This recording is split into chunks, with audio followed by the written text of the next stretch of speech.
out for dinner and hung out at his house afterward. It went pretty well, but I was getting a weird vibe, so I decided to go home. Ladies, seriously, when it comes to dates, trust your instincts, and if something feels off, but there's no like obvious evidence that there's something wrong with this person, trust your gut and get out of there. Trust me, women's intuition is a real thing. Trust it. Anyways, on with the story. Immediately after I left, I noticed a car following me. So I started getting really nervous. I drove to my friend's house instead of mine, asking him to wait outside for me. See, that's a good idea. If something feels wrong, do not go home alone.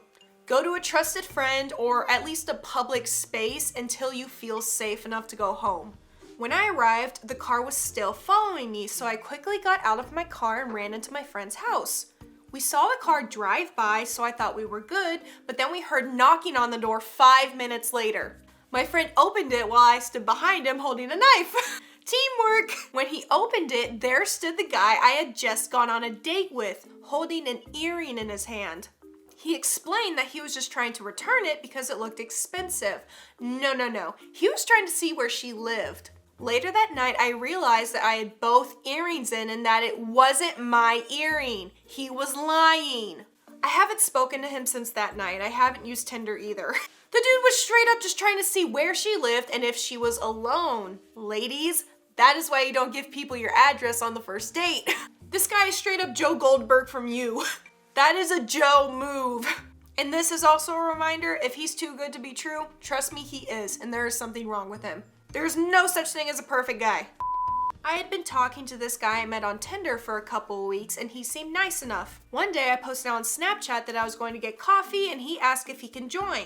I agreed, and we go, sit down. Conversation-wise, it was fine, nothing too exciting, but not horrible. So boring. We're both Dominicans, so we bonded over that. But he was good looking and he knew it. So a lot of the conversation became about him. He orders his coffee and 2 appetizers, and then another 2, and another 2. This guy was hungry. Which, no judgment, that's fine. Just be prepared to pay your own bill. That reminds me, I went on a date, like one date with this one guy when I first moved out to LA. He was extremely attractive, but he knew it.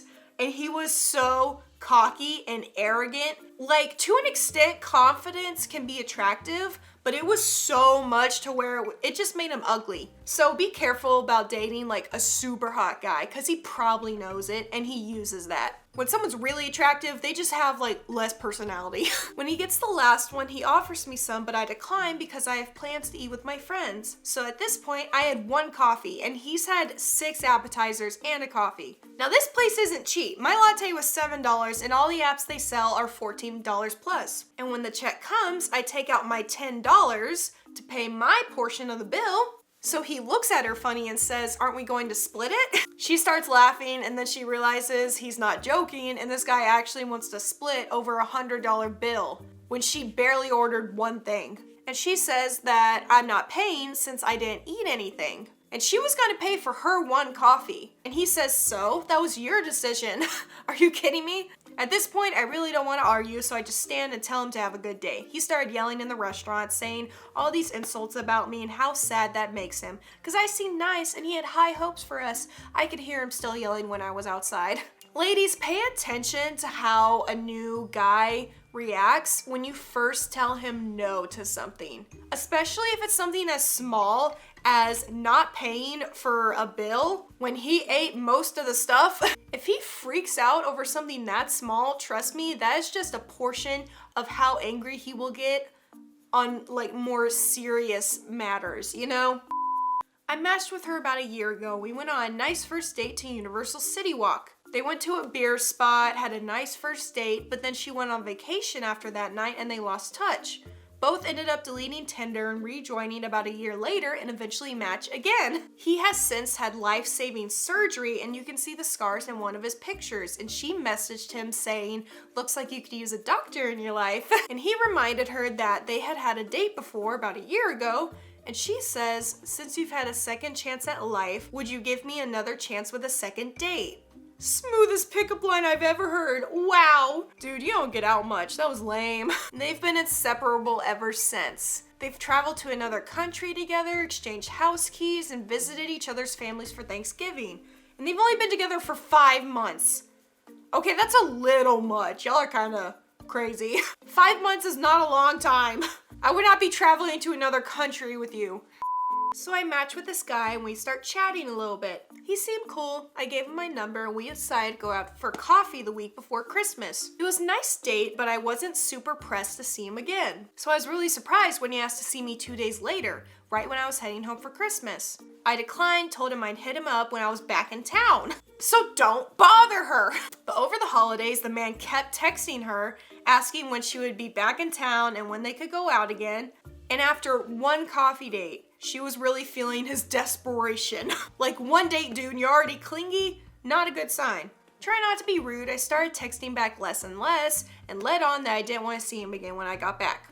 But after that, he started friending her on all of her social media accounts, messaging her multiple times on multiple platforms, and even calling 5 times in one day, which she ignored.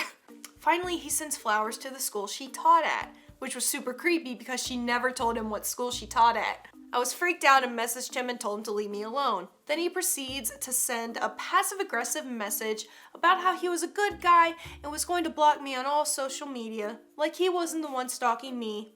Oh no, I wouldn't want that. Obviously I was interested. In any case, he's blocked. This guy freaked out because she didn't want to talk to him while she was with her family for the holidays after one date. How possessive are you? We talked for a while and I was really digging this guy. We decided to finally hang out and he said I had to pick him up because he didn't have a car. This should have been my first clue. I went to pick him up and the first thing he does when he gets in the car is pat my belly and say, "A little too much beer, yeah? You're gonna have to lose that if we date." I kicked him out of the car and went to get ice cream. Yes, girl. Ice cream all the way, boo. Ice cream has never let me down like men. On what planet, like, what person made this guy think it was okay to just call a girl fat the moment he sees her on a first date? You have no social skills. And I guarantee this guy was fatter than her. He had nowhere to talk. So I matched with this guy on Tinder and he seemed nice. However, something just kept telling me that there was something off about him. Again, trust that feeling. Kept getting really pushy about meeting up at places I was not comfortable with. I finally decided to unmatch him. Fast forward about a month and I'm at work. I happen to be a corrections officer at the regional jail in my area. I am working one of the male units and an inmate walks up to my desk and says he knows me. After interviewing him, it turns out to be the guy I matched with and decided not to meet. And he's in prison. It turns out he is in on kidnapping charges. Oh my God. Needless to say, I changed units and told my supervisors immediately. See, this guy was a literal kidnapper and she got that from a gut feeling that something was off. And she trusted it. That's how she's not victim number 3. My first and only date was a Tinder date. This guy is going to take me to see Finding Dory and he showed up 15 minutes late. I was just asking him questions about himself and he started answering the questions with information about me because he had completely stalked my Facebook page. He then fell asleep during the movie and I decided never to see him again after that date. Showing up late, especially on the first date, is so rude because that should be when you're trying to give your best impression. And you show up late? Nah, homie. My boyfriend actually showed up a little late on our first date, but it's fine because he's cute. He took me to see the first 50 Shades of Grey movie. Odd choice, but okay. And in the middle of one of the, adult scenes, he proceeded to ask in a loud enough voice that the entire theater could hear if I would let him do the same things to me. I could not get out of there fast enough. I guarantee the whole theater was like, "Ooh, get out of there, girl, run." I hope that's not a first date. That's so awkward. First date, dude. At least wait till the second date to ask me that. My date wanted to meet at noon for a quick lunch. I love day dates. I don't know why, but they're like so much less stressful. I agreed and he showed up at 12:35. Over 30 minutes late. That's a lot. All while messaging me on Tinder that he was on his way. Once he got there, he explained that he was late because he had to pick up his dry cleaning. He also informed me that I had 25 minutes to introduce myself since he had to leave at 1 for a workout session with his trainer. Really? You're gonna show up late and then be like, oh, you only have 25 minutes to talk to me. I have to go. You showed up late, dude. Are you kidding me? This isn't an interview. This is a date. Like, you introduce yourself to me and I'll see if I even want to bother after this 20 minutes. And he left at exactly 1 p.m. while I was in the middle of telling a story. He also left me with the bill. Love that. Best date ever. I hope you at least went to Starbucks or something. It was a crisp winter night and this guy I'd been talking to asked to hang out and maybe go for a walk around the pond behind campus. So I agreed. He picked me up, parked his car, and started walking. We got halfway around the pond when his phone rings and it's a chick. And I could hear her on the other end saying, "Are you at the park?" And he said, "Yeah." And she goes, "I know you're with another girl. I parked next to your Jeep. We need to talk." Well, busted. He has a girlfriend. We get back to the parking lot and he gets in her car and leaves me alone in the middle of the parking lot. I had to walk back to campus alone at night. Love that. Never talk to him again. Okay, why is the girlfriend still dealing with this guy if he has cheated on her multiple times? I met a guy online and we hit it off on our first date. A couple weeks later, we had gone on 4 dates. Okay, so it's going well. And he knew where I lived. Don't love that. That's when it started getting weird. He wouldn't return my phone calls, so after a week, I stopped trying. Yeah, don't waste your time. Reciprocate the same energy. Not long after, I glanced out the window of my house and saw him parked a couple of houses down with another person in the car. Waited to see what he would do and he drove off an hour later. Is he stalking you? A couple of days later, he was back, except parked in a different location. I started freaking out. Understandable. There was also a second person in the car that time and they left 2 hours later. The third time I saw his car outside, I was poised to call the cops. Didn't get a chance because there was a knock on the door and I opened it to a very pregnant girl on my front steps. So we got a baby mama. Great. She began to rant saying, "How can I date a guy with a girlfriend? Do I not have any morals? Who do you think you are trying to steal my man?" Are you kidding me? Your man's the one cheating on you, not me. I had no idea.